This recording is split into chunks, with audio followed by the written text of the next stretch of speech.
So, thank you everybody for joining me for this talk today on entrepreneur burnout.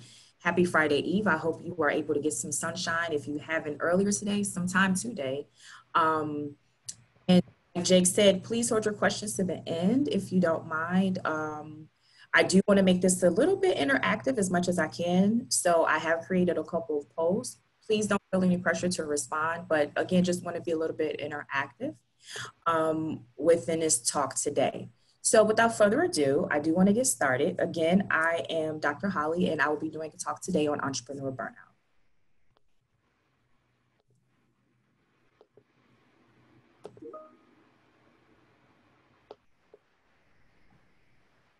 So, Dr. Holly Sawyer, as Jake introduced me, and I've introduced myself, but I go by Dr. Holly. I am a owner and CEO of Life First Therapy, which is a private practice here in Mount Airy of Philadelphia. And I'm a licensed therapist where I provide psychotherapy there to professional women of color. I am a self-published author of 2 books, and I do a bevy of public speaking presentations, talks, and webinars, and some of the topics that I've spoke on deal with targeted self-care, stress management, psychological trauma, setting boundaries, and more. And I'm also an educator. I have been in the field of education since 2003. Currently, I create and teach courses for Drexel University. So the reason why I felt that this talk was definitely important is because I'm an entrepreneur myself, not full-time, but I am an entrepreneur. And I wanted to show some support and also bring light to the fact how entrepreneurs can burn out. Burnout is just not, privy to people who work the 9 to 5, but it also can relate to people who are in business for themselves. So that is my purpose for today of being here. And I want to share some tips on how you could possibly prevent burnout. I do want to make a small caveat to say that when I say workplace, that's interchangeable. So it doesn't just apply to the 9 to 5. If you're a solopreneur, your office, that's your workspace. If you're an entrepreneur, you have employees, wherever you are, that is your workspace or your work environment. So when I say that, I do mean that interchangeably. Okay. So my agenda for today is to cover these 3 areas. 1, I want to define burnout. 2, I want to show some signs for burnout, physical, emotional, mental, because a lot of times people, when we define burnout or when burnout is defined, people only think of like emotional or physical responses, but it includes more than just that. And then last but not least, I want to talk about self-care as a way to prevent burnout, but I want to make it so that you understand what it means to have targeted self-care. Because a lot of times people are like, okay, well, I'm just going to go get my hair and nails done. I'll go to the barbershop, get a haircut, or I'll do these different things. However, it doesn't rejuvenate and replenish. So that's what I mean by targeted self-care. And I'll break down a model that I've coined called PIMS model to go a little bit further in depth what I mean by targeted. But the whole theme for that is self-care as a tool to help you prevent burnout. All right. So with that being said, Jacob, could you put the poll out for me, please?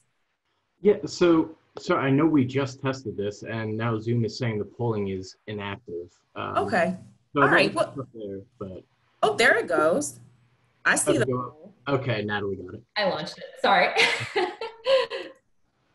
So the first question is, do you feel burned out right now? Now, this could be COVID related, but it doesn't necessarily have to be. It's just a general question in regards to just kind of checking in and seeing how you're feeling, right now. I know that COVID definitely adds on an extra layer to that, whatever, what you may be experiencing right now at this time.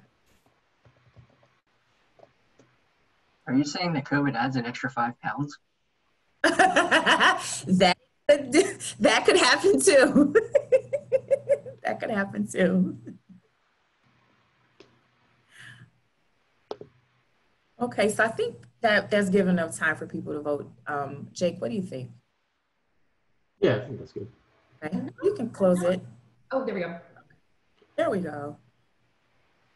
All right. It is showing both questions. We'll come back to that second question in just a minute. No problem. Yep, no problem. All right. Okay.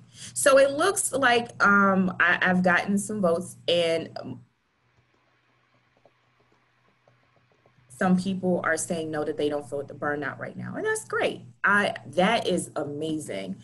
Um, I definitely am feeling some burnout, and I was talking to Phil about this earlier, how burnout could apply to so many areas of your life. And now that children are home, and some parents, if you are a parent, you're probably having a homeschool, so that could add an extra layer, right? And so burnout could also apply to that. But what's interesting is I wanted to show how 50% of Americans say that they're constantly drained at work. And since 1972, and we're in 2020, that has tripled. And again, when I say work, I'm not just talking about the 9 to 5, but people who literally are working. Feeling burnout has tripled. That is very, very, very startling. And so it goes to show how our society continues to push through and does not pay close attention to burnout and the impact of burnout.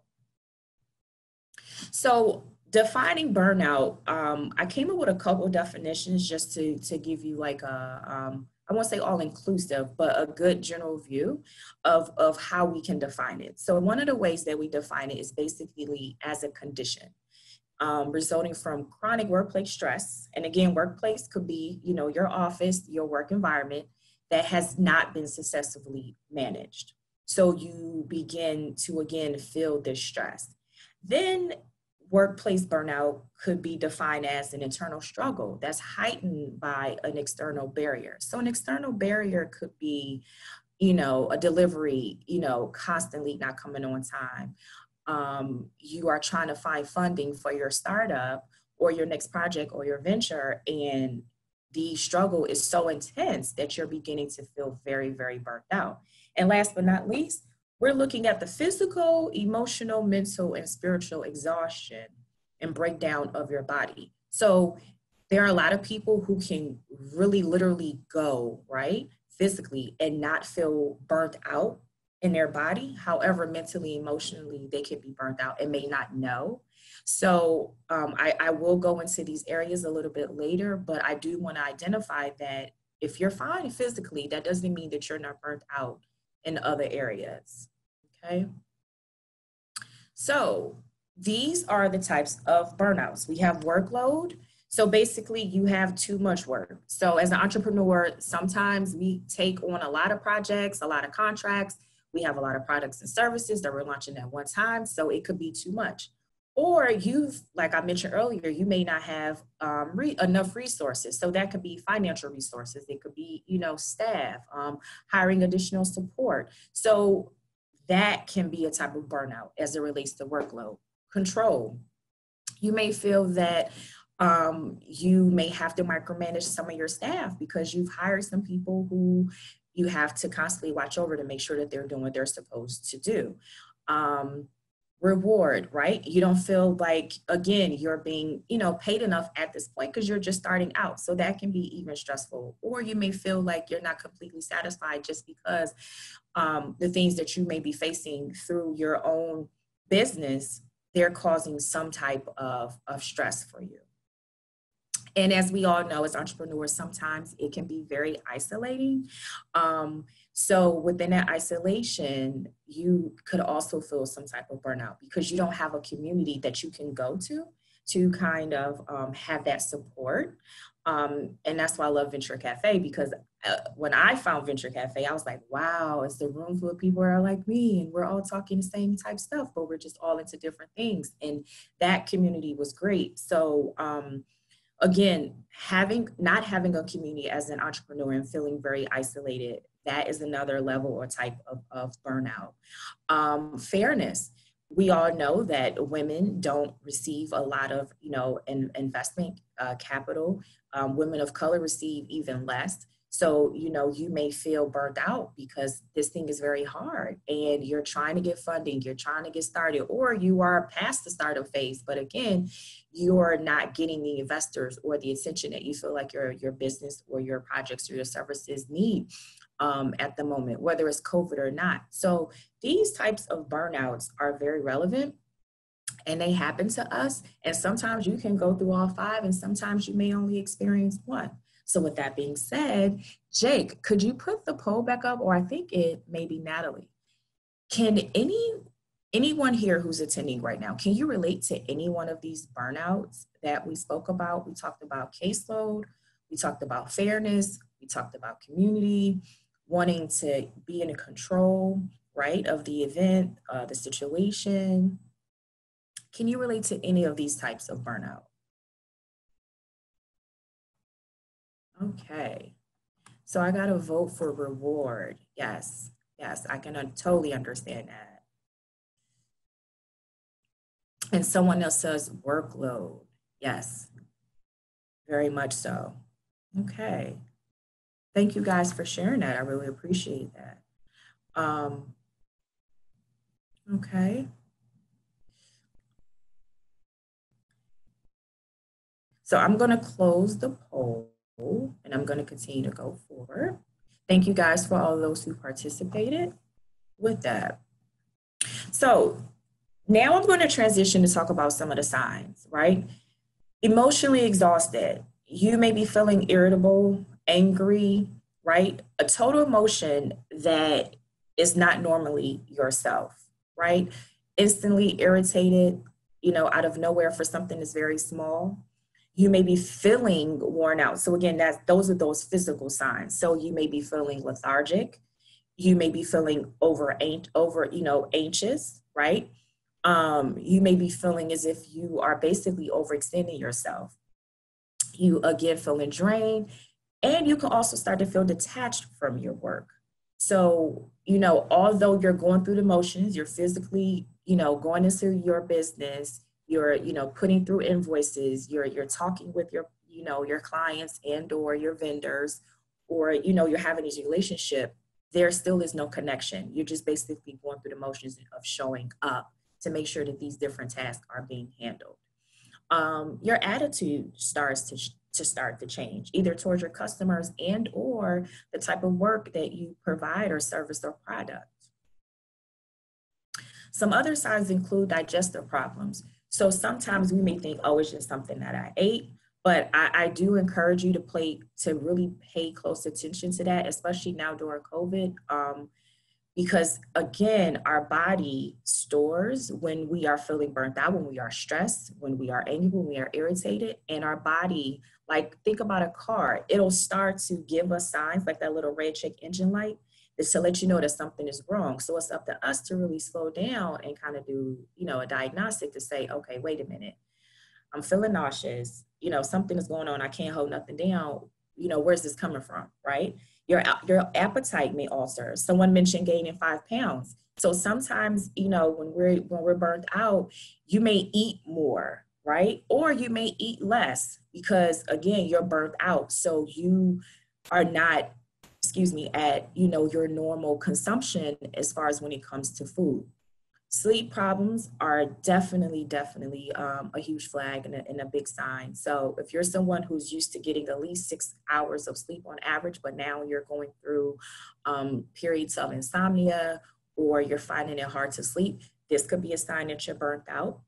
Again, our body definitely keeps score of when we're going through something. So you may experience tense muscles, aches and pains in parts of your body. You're like, wait a minute, what is going on? So some people will say, oh, it's just my age, but no, it could be a sign of burnout.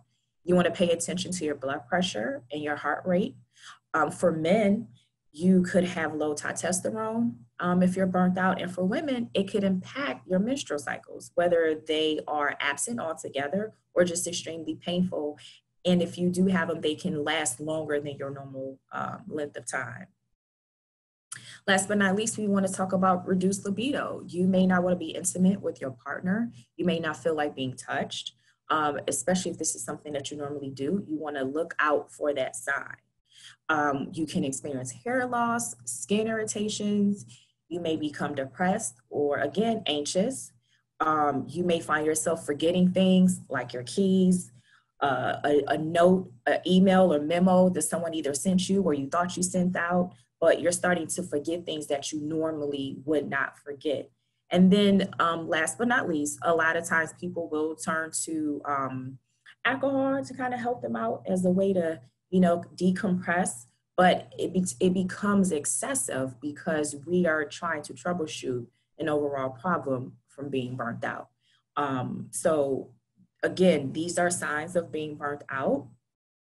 And it's not just all physical, but again, a lot of them can be emotional and mental, okay? So what I'm proposing is that we use self-care, right? But I want to propose looking at self-care in a very targeted way. And we want to use self-care so that it doesn't lead to depletion, exhaustion, you know, reduced professional efficiency, you being, you know, effective in what it is that you do. Because a lot of times, especially as entrepreneurs, you know, we depend on ourselves. And if we have staff, that community that we have, you know, to lean on and to make sure that we get through the day. So if we could take time to really kind of slow down and scan, to just check in and say, okay, I've put too much on my plate, or I'm feeling different than what I normally would feel, then that can start the wheels turning to say, okay, what could I do right now to target this issue that I'm having towards burnout so that I can show up tomorrow or whatever to be okay. So we want to look at self-care in a variety of ways because it looks different person to person, right? No two people are alike. But when you identify what self-care looks like for you, it doesn't have to be difficult. You know, some people go to, you know, the lens of saying, hey, a nice hot bubble bath. Sure, that's proper hygiene. So you should take a hot bubble bath and a nice hot shower. But let's go and think beyond just the bubble baths and the candles and the nice, you know, hot showers. We want to look at self-care that involves engaging behaviors or activities that promote health and well-being to feel better physically and emotionally. And again, I want to reiterate that we're more than just our physical body and emotions. So I'm going to go into these different areas. Okay. So this model that I coined is called PIMS. We're looking at the physical, emotional, mental, spiritual, and social areas of self-care because you are a human. You have physical needs, emotional needs, mental needs, spiritual needs, and social needs, right? That's us in a nutshell, in a very holistic way. So if you only look at self-care from a physical standpoint, what about your emotional self, your mental self, your spiritual self, your social self? We want to make sure that we cover all these things holistically, right? So when you slow down to assess yourself for burnout, you can literally implement self-care that is targeted that will leave you recharged and rejuvenated. So we want to look at self-care from this approach so that, again, we could be okay and maintain our professional and personal well-being, right? And the unique demands of being an entrepreneur because it's demanding being an entrepreneur. So the first area we want to look at is physical. Sometimes being an entrepreneur, you are moving, you're on a go. You may not slow down enough to think, okay, is it time for me to get a physical? Do I need an eye exam? Do I need a dental exam? Now, what I'm saying, this may seem very trivial. This may seem very small, but I know a lot of entrepreneurs who do not slow down to do their annual checkups. Remember, think about the car scenario. You can only go so long before you don't change the oil in your car, before you don't, you know, maybe rotate your tires or get new tires. You really have to stay in tune with yourself physically and in the other areas that I'll go into.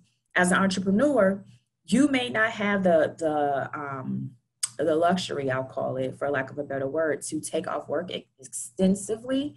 However, if it's just a couple hours or one day or even a week, take the time off. Know when to say, okay, I just need to step back, you know, for a minute.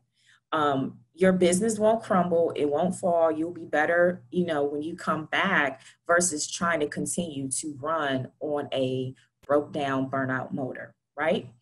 And another suggestion would be find time where you unplug from social media and take a nap. I know that, again, may sound trivial, but it is so pivotal in your business because rest is good for the body and the mind. And a lot of times we don't do it. We're constantly on our phones, again, constantly in the screens. but you want to find time for that. Emotionally, if again you want to identify what emotions are running high or low, so if you are feeling irritated or angry, if you're feeling very sad or just very low, right, you want to identify what those emotions are. And once you identify them, you can find a way to either boost them, bring them to like a nice balance, or to lower them. And one of the suggestions I always like to suggest is watching a funny movie or finding a way to laugh, whether you're angry or sad. And for those of you who have pets or you're pet lovers, cuddle with your pet. That is a great way to increase positive emotion. Mentally, just so that you're able to really like clear your head. Some people do work out, but again, that's a physical example of practicing self-care. But if you're not a person who goes to the gym or works out, read a good book. Reading, it could be fiction, nonfiction, but something that shifts your head totally away from your entrepreneurial day, right? I like to self-reflect, so I always write in a journal, or sometimes I'll call a friend and bounce off, things that I want to talk about, as a part of my reflection. And most of all, I listen to good music. Music is so therapeutic. So mentally, it could take you totally away from the thing that has you mentally burnt out in the first place. Spiritually, I like to meditate. I talked about getting out in the sun. I definitely love to get out in nature and take walks and get out and take hikes and things like that. But if you are in it's raining, or if you're in a situation where you can't do that, especially with COVID right now, practicing some deep breathing and just relaxing alone can be very helpful as well to get you spiritually grounded, and just practice being mindful right now in the moment.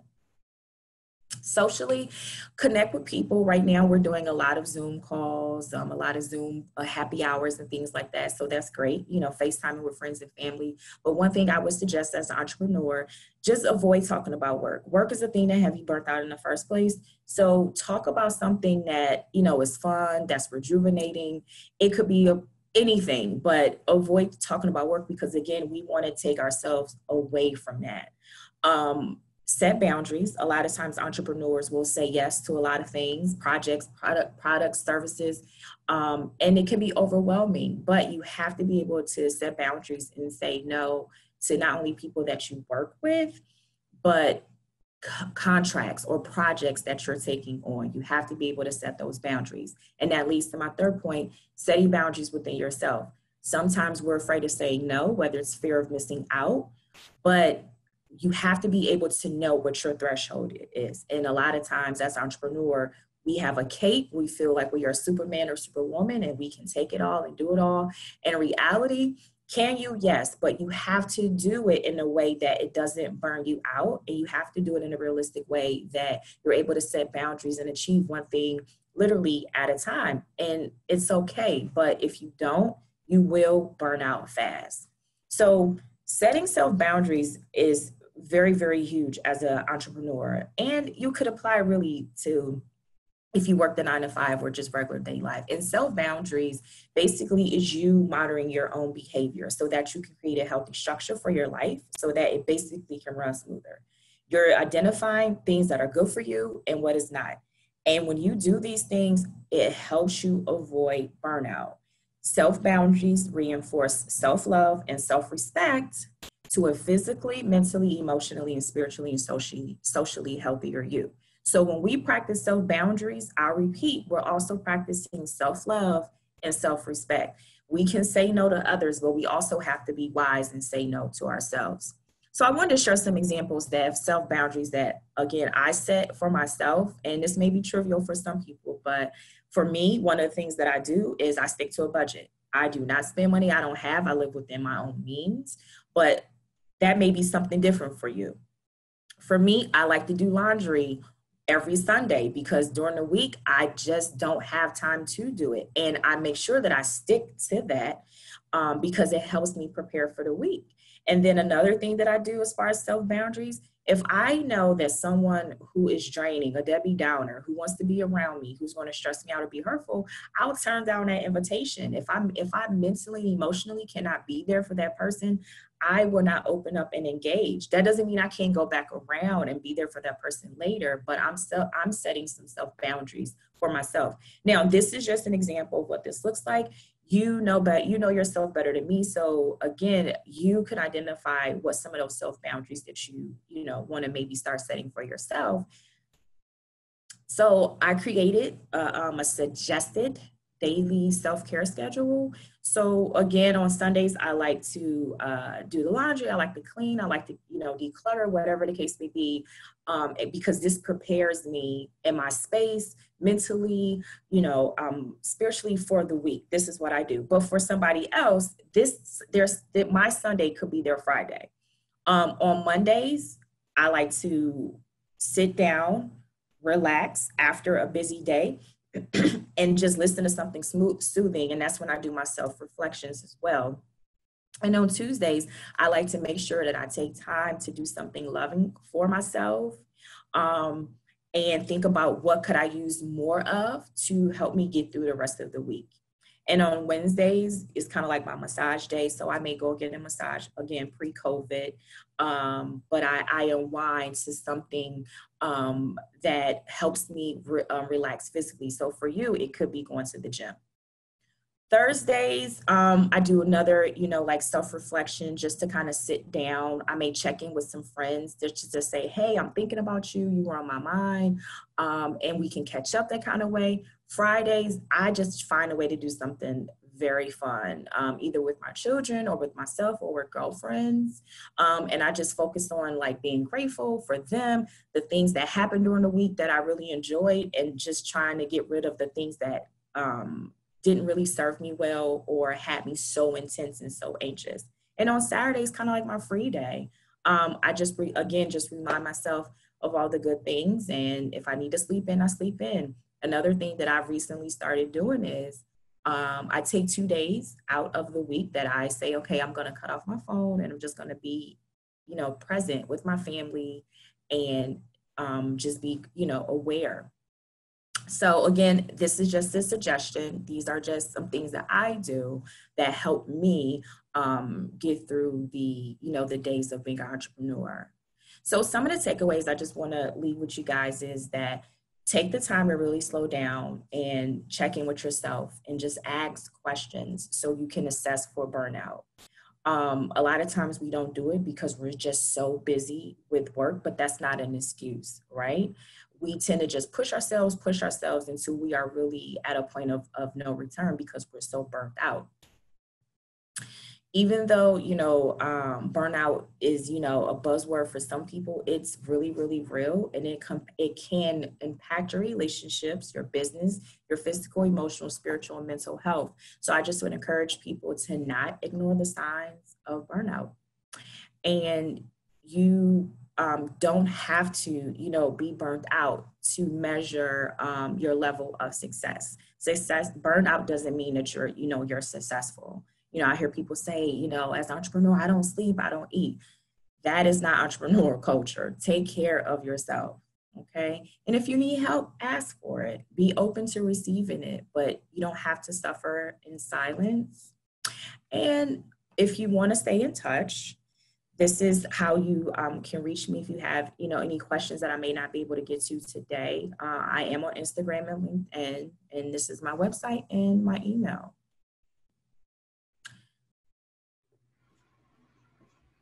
Awesome. Thank you, Dr. Holly. You're welcome. If anyone has questions, now would be the time to ask. But while people are waiting, I did have a question, actually. Sure. I think somewhere in your slide, you said the reports of adults burnout has tripled since 1972, I think it was. Yes. Uh-huh. I would imagine a lot of that has to do with access to our phones and email.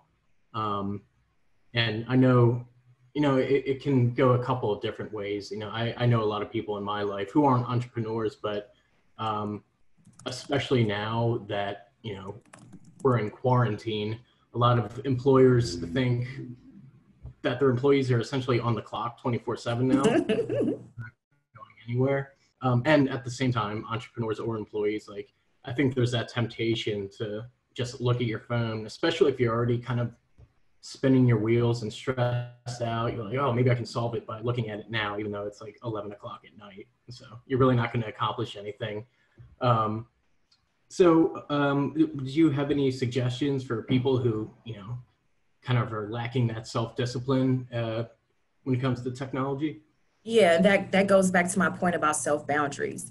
So just because your supervisor is micromanaging, or you may be the person micromanaging, you don't have to, as an employee or an employer, reinforce their behaviors. So for example, if you have a supervisor who's sending you emails at 11 o'clock at night and you're feeling anxious or nervous, enforce a self boundary, right? To say, I'm not going to answer this email 11 o'clock at night.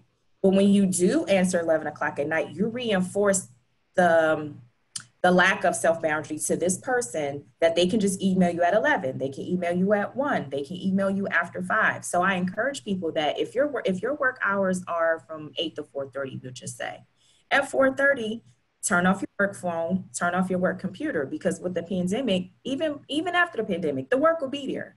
Whether you're an employee or entrepreneur, the work will always be there. So it's up to us to enforce that self-boundary to definitely shut off. And when we do that, we reinforce how people are to treat us and respect our boundary. But when we don't reinforce that self-boundary or reinforce the behaviors, right, that we're looking for, they'll just continue to micromanage and email you 11 o'clock at night or call you at 7, right? And sometimes those conversations are tough to have, because I do know people who will say like, well, how do I tell my supervisor? And I don't think it's necessarily something that you have to have face to face, especially since a lot of us are working from home now, if not everybody, but you can send in an email and it could be something very nice, a very nice no. It doesn't have to be a nasty no. It could be a nice no. Hi, John. I did receive your email at 11 o'clock last night, but after 4:30 p.m., I'm not available. So please know that I'll just respond to it between the hours of 8 to 4:30, Monday through Friday. Okay. And those are your work hours, those are the days that you work. So I would set that expectation and then, just reinforce it. Yeah, that makes sense. I think actually earlier this week, we had a virtual session, a program we run through Quorum, lunchtime lessons, and we were talking about dealing with stress. And I think this topic came up, and as someone mentioned, it's not as if, all these managers or whatever are intentionally or expecting answers necessarily. It's just that a lot of them are on more extreme time crunches than before. So they don't necessarily expect you to reply, but, I think a lot of people see that in their inbox and think it's imperative that they do. So I think it is a good point to. Yeah, but what you're saying is totally true. And for some people, it triggers anxiety, right? They're like, oh my gosh, I gotta respond, because a lot of people may feel the pressure of, if I don't, I may lose my job, right? But the way that your employer needs you, you need them. So you still have to, again, just set that boundary. But I will also say that even without COVID, people in the workplace and entrepreneurs may have already had poor boundaries. This may be a time that you can actually exercise those self boundaries, right? And so when you are transitioning, going back into the workplace, or if you continue to work from home, they've now been enacted. And this is the level and the times and the days of the week that I'll be working, right? Because a lot of times we go above and beyond and we burn ourselves out and we don't set those self boundaries. And I'll be honest, if I'm your supervisor, I can't say or know when you've reached your threshold. That's something that you would have to inform me and let me know. Because if not, I'll just continue to what? Give you work, call you at this hour, text you at this hour. You have to, speak up. Yeah, definitely. Makes sense. All right, well, we have a couple of minutes here, but if anyone has any questions, still have some time.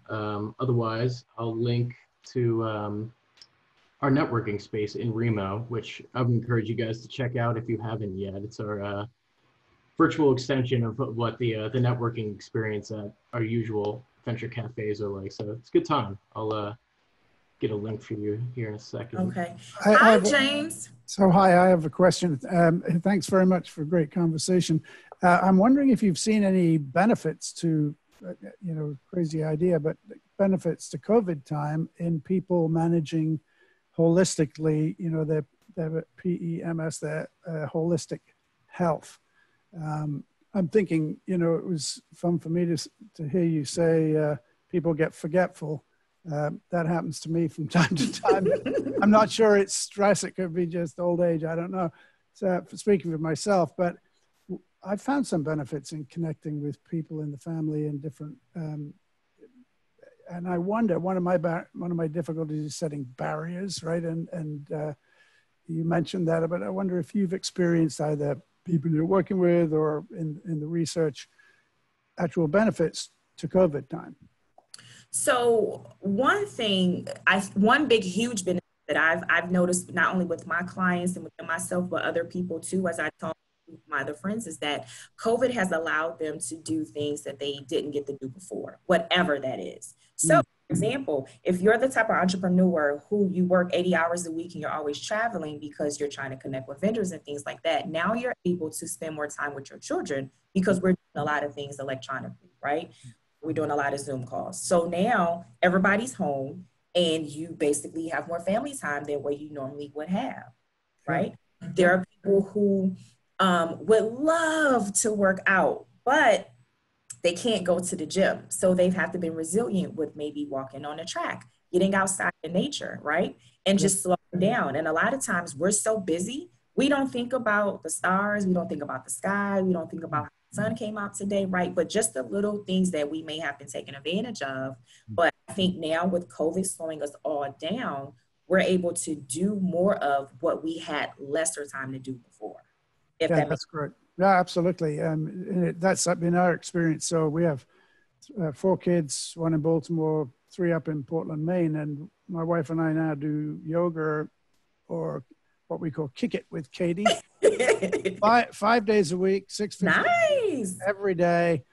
Well, this didn't happen before COVID, and it's fabulous.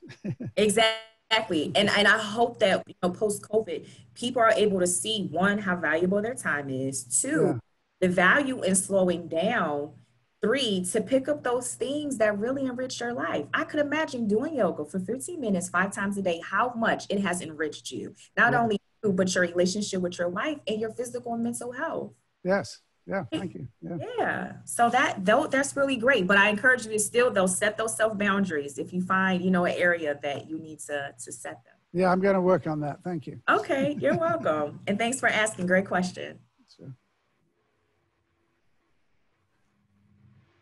Tracy says, I eat dinner with my family every night. Has never happened before. Oh my gosh. I wish I had a poll for that, because I'm hearing so many parents say that, right? And it's no judgments, but I'm just like, you know, astonished about like just the little things that we never had the opportunity to do. And even though COVID is a very, very, you know, bad thing or bad event, it has allowed us to really reset. Wow, Tracy, good for you. I know your family is very happy to have you and just that experience every night, right? I'm not sure my teenage son is, but I'm really excited about it. So yes.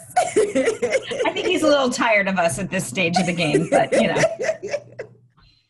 I can definitely say, look back on that and cherish it, because my parents were always big on like at least, you know, Sunday dinner or something like that. And I can see the difference in my life compared to, you know, friends of mine who that was just never a focus in their family, or it just, it never happened. So. Sure. And Phil says that his kids are funny in ways that he did not know.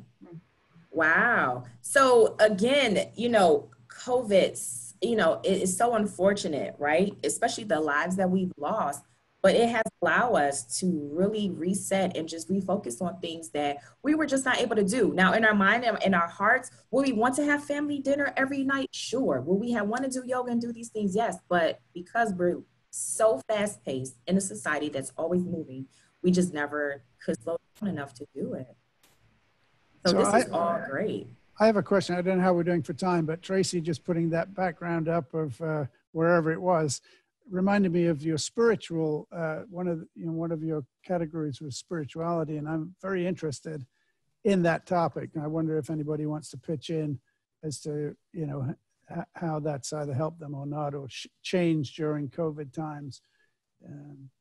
I'm intrigued about.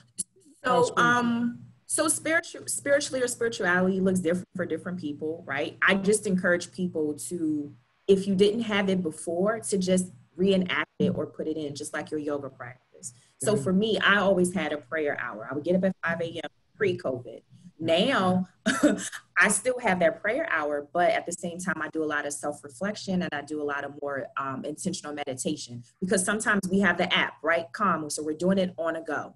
We're just, we're on a train, meditation. We're on a bus, meditation. We're in a car, meditation. Now, I don't have to feel rushed. I can literally sit and be present in my meditation. I don't have to do it for 5 minutes. I can now, push it out for 15 because I don't literally have anywhere to go.